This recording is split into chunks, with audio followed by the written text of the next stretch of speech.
recently announced vaccination targets that were announced by the government, etc.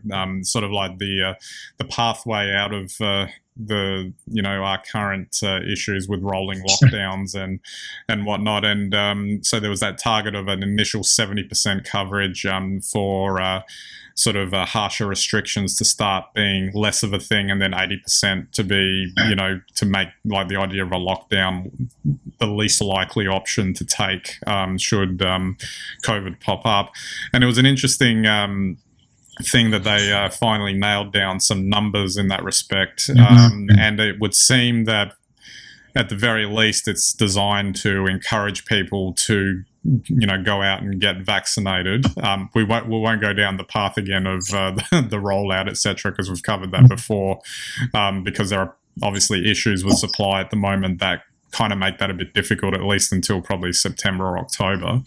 But it seems like they've provided a headline number, a figure to aim for, and now it's turned into a race kind of thing to get there.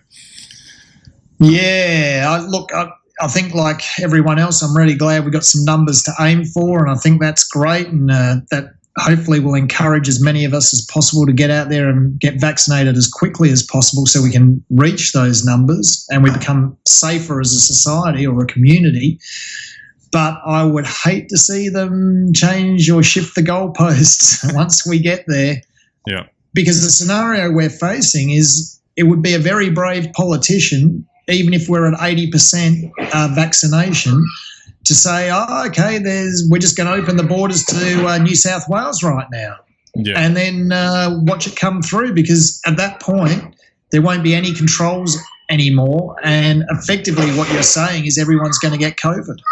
I wonder if there's one other aspect to this. Delta kind of changed the game plan. What happens if another variant comes out that's even worse, that's more transmissible, etc.? And you're talking about, shifting goalposts and whatnot. Mm-hmm. I don't know how much of the public is going to be able to deal with the idea of yet another variant and it's entirely possible that another variant pops up that's worse and harder to deal with, and suddenly that 80% figure might not be good enough.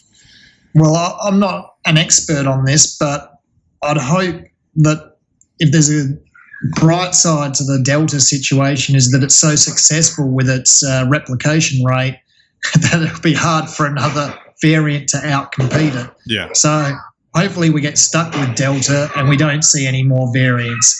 However, on top of that, you're right, there's these threats now. And I mean, the other thing that we know from the data we see from overseas is that COVID will go through the population, and vaccination is the only way to protect yourself from winding up, seriously ill. So, but are those numbers enough? 70 and 80%? I guess we'll have to wait and see.